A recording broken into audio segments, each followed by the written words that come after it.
Peace. Today I wanted to build a little bit about knowledge of self. And those of you who've been checking out my channel for a while, you know that I've been working with youth in various different capacities for many years. In particular, early childhood education. So I'm a preschool teacher.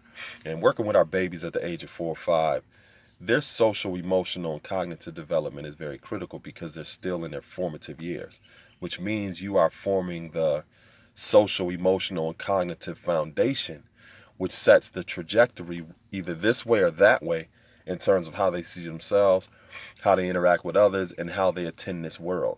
And one of the things that I've noticed is at that age, children are oftentimes not being taught how to use their words. And that's essentially one of the things that I say with my 4 and 5 year olds when they're striving to articulate their thoughts or their feelings, or they're having challenges striving to put something in words.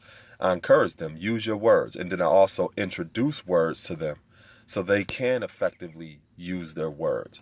And words are powerful. You know, the ideas and the concepts behind those words. Even when you look at it from a biblical perspective, in the Genesis, which is what genes is, a gene is a code, and a code is a secret writing. So that lends support to what I'm saying about words. Even in the Genesis, when Adam was given the power to name things, again, words, he was simultaneously given dominion over those things that he named. So there's an intimate link or relationship to words and manifestation. Again, in the beginning was the Word was with God, the Word was God, and the Word became flesh. There's an intimate relationship in your ability to use your words and to articulate things within the physical realm.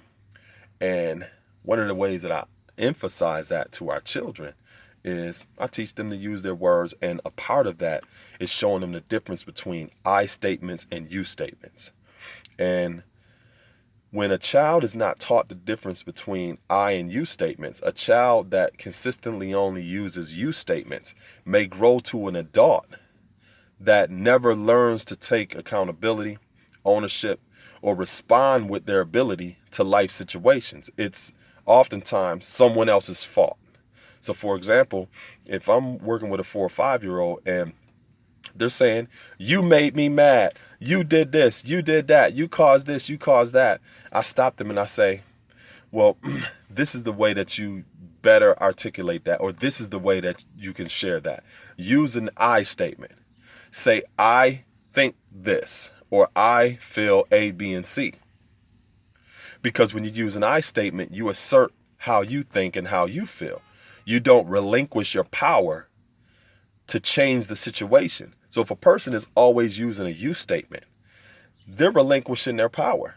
They're putting that in the hands of somebody else to correct it. So there's a lot of adults that I've come in contact with who always have these stories about, and I'm talking about adults, about their parents did this, that, and the third to them, and that is why they're holding themselves hostage right now in terms of their own happiness.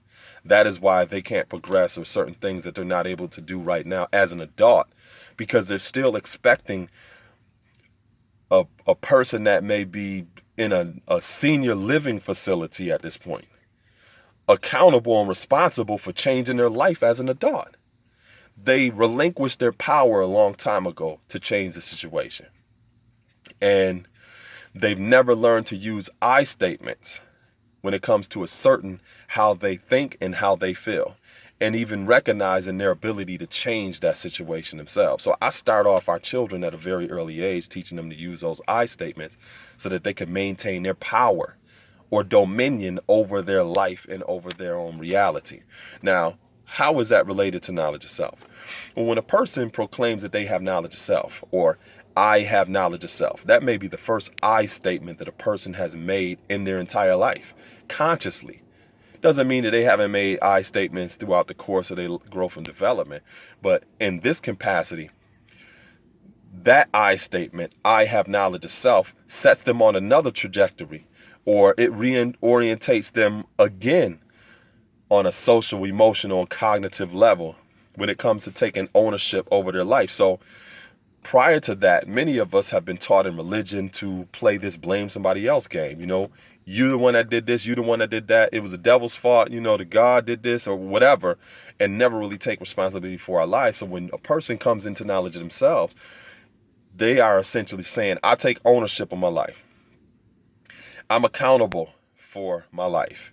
I am responsible, or I respond with my ability to regardless of what happens to me. And that's one of the reasons why it's 5% is you don't see many of us playing this blame somebody else game. You don't hear us having a whole conversation about the devil and all of this other stuff.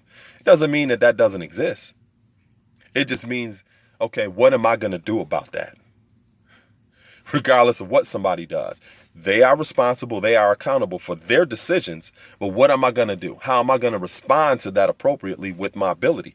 Because we recognize our power to change and to bring forth transformation to a situation, and we don't relinquish that once we recognize what that is. So 5%, 5 represents power. And that is a truth that now we are orientating ourselves or aligning ourselves with, that changes our whole social, emotional, and cognitive trajectory in terms of how we actually live. And that sets a new basis or foundation of how we see ourselves, how we engage others, and how we attend this world. And it's not easy. Some of us have been playing this blame somebody else game or using you statements for 20 something years. And now we're learning to readjust the way that we think and how we're orientated and how we see ourselves, engage others, and attend this world. And it takes time to develop that.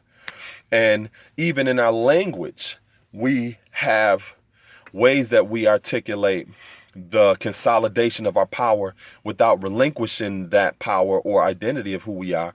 So, for example, if I'm building with another 5%er, I'm not saying you did this, that, and the third, or I'm saying, this is what I see. How do you see that? It's the same thing as an I statement. I think this, or in some instances, I feel this way. Add on about that. Or how do you see that? So it's never a point where a person is relinquishing their power or ability to do something about that. So, I will this was inspiring, it was empowering, it was educational, and gave those of you some insight into the difference between I statements, you statements, and its relationship to knowledge itself. Working with our children at a very early age, it's important to begin emphasizing to them their ability to use their words. And that's the way that you can actually tell them. If you see them struggling or having a challenge, striving to put something in words, tell them, use your words. If you see them getting frustrated, and use your words. And don't just tell them that. Introduce words to them that they can learn how to use so they can have an ability to articulate what it is that they think and how they feel. Because setting them on that trajectory in terms of I statements and having the ability to recognize their sense of ownership allows them to maintain their power to change a situation, as opposed to letting them constantly get away with just using you statements. You did this, you did that, you're responsible for this, you caused this. Because sometimes these children are going to grow up into adults that play that same sophisticated blame somebody else game where they're holding their own happiness hostage. Peace.